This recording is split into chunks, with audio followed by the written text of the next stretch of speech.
நம்ம இன்றைக்கி என்ன பார்க்க போகிறோன்னா, டிகிரி முடித்துவிட்டு யாரெல்லாம் அரசு வேலைவாய்ப்புக்கான பேங்க் வேலைவாய்ப்பு வந்து எதிர்பார்த்துட்ருக்கீங்களோ அவங்களுக்கான ஒரு அருமையான ஒரு பேங்கிங் வேலைவாய்ப்பு ஒன்று அறிவிச்சிருக்காங்க. Central Bank of India recruitment job 2025 ஒரு புதிய அரசு வேலைவாய்ப்பு ஒன்று அறிவிச்சிருக்காங்க. நிரந்தரமான ஒரு அரசு வேலைவாய்ப்பு தாங்க. ரெகுலர் பேசிஸ் சென்ட்ரல் கவர்மெண்ட் வேலைவாய்ப்புங்க. ஆன்லைனில் தாங்க அப்ளை பண்ணிக்கணும்னு சொல்லியிருக்காங்க. இந்தியாவில் இருக்க ஆண் பெண் இருபாலருமே அப்ளை பண்ணிக்கலாம். 1000 கால இடத்துக்கான வேலைவாய்ப்பு வந்து அறிவிச்சிருக்காங்க. நம்ம இப்போ இந்த இப்போ ஃபுல் டீட்டெயில் வந்து கிளியராக ஒன் பை ஒன்னாக பார்க்கணும். நம்ம சேனலில் ஃபாலோ பண்ணாதவங்க மறக்காமல் ஃபாலோ பண்ணி வச்சுக்கோங்க. நம்ம இப்போ இந்த இப்போ போஸ்ட் நேம் பார்க்கலாங்க. போஸ்ட் நேம் பார்த்தீங்கன்னா credit officer in mainstream போஸ்ட்டுக்கான ஜென்ரல் பேங்கிங் போஸ்ட்டுக்கான வேகன்சி வந்து அறிவிச்சிருக்காங்க. டோட்டல் காலிடங்கள் பார்த்தீங்கன்னா 1000 காலிடத்துக்கான வேலைவாய்ப்பு வந்து அதிகபூர்வமாக அறிவிச்சிருக்காங்க. இந்த வேலைவாய்ப்பில் வந்து எஜுகேஷன் குவாலிஃபிகேஷன் கல்வி தகுதி நீங்கள் பார்த்தீங்கன்னா எனி டிகிரி முடிச்சிருக்கவங்க அந்த வேலைவாய்ப்பு வந்து அப்ளை பண்ணிக்கலாம்.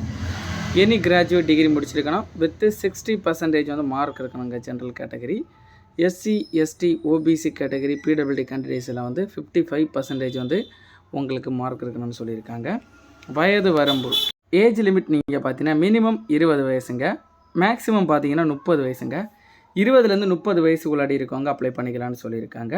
டேட் ஆஃப் பர்த் பார்த்தீங்கன்னா 30 நவம்பர் 1994 தொடங்கி 30 நவம்பர் 2004 முன்னாடி இருக்கவங்க டேட் ஆஃப் பர்த் இருக்கவங்க அப்ளை பண்ணிக்கலாங்க.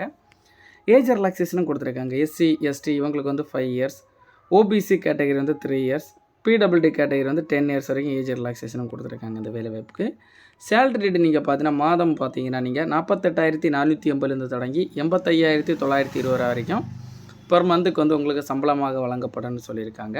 இந்த வேலைவாய்ப்பு வந்து மெத்தட் ஆஃப் செலெக்ஷன் வந்து எப்படி செலக்ட் பண்ணுறாங்கன்னு பார்த்தீங்கன்னா ஃபஸ்ட்டு வந்து ஆன்லைன் டெஸ்ட் நடக்குங்க.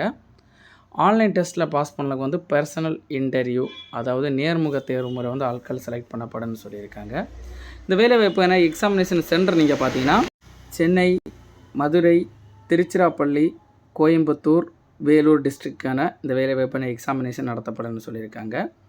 இந்த வேலைவாய்ப்பு வந்து அப்ளிகேஷன் ஃபீஸ் வந்து எப்படி நீங்கள் கட்டணும் பார்த்தீங்கன்னா SC ST SCA ex serviceman PWD candidates womens இவங்களுக்கெல்லாம் பார்த்தீங்கன்னா 150 ரூபா பெர் ஒரு ஆளுக்குங்க.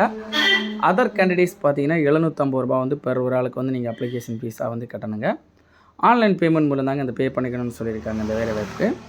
இந்த வேலைவாய்ப்பில் வந்து உங்களுக்கு இம்பார்ட்டன்ட் டேட் அப்ளை பண்ணுறதுக்கான டேட் நீங்கள் பார்த்தீங்கன்னா ஸ்டார்ட் டேட் பார்த்தீங்கன்னா 30/1/2025 ஜனவரிலேருந்து தொடங்கி லாஸ்ட் டேட் பார்த்தீங்கன்னா 20/2/2025 பிப்ரவரி மாதம் முன்னாடி அப்ளை பண்ணி முடிக்கிற மாதிரி சொல்லியிருக்காங்க. இந்த வேலைவாய்ப்பில் வந்து உங்களுக்கு எதாவது டவுட் இருந்ததுன்னா நீங்கள் டவுட்டை கிளியர் பண்ணணுன்னா உங்களுக்கு official website, official notification link எல்லாம் வந்து நம்ம டிஸ்கிரிப்ஷனில் கொடுத்துருக்கோங்க. அதை நீங்கள் கிளிக் பண்ணிங்கன்னா இந்த வேலைவாய்ப்பு சம்மந்தப்பட்ட ஏதாவது டவுட் இருந்தால் நீங்கள் கிளியர் பண்ணிக்கலாங்க. மறக்காமல் இந்த வேலைவாய்ப்பு வந்து யாரெல்லாம் அப்ளை பண்ணுறது காத்திருக்கீங்களோ உடனே இந்த வேலைவாய்ப்பு வந்து விண்ணப்பிக்கும் முறை வந்து கொடுத்துருக்குறோம்.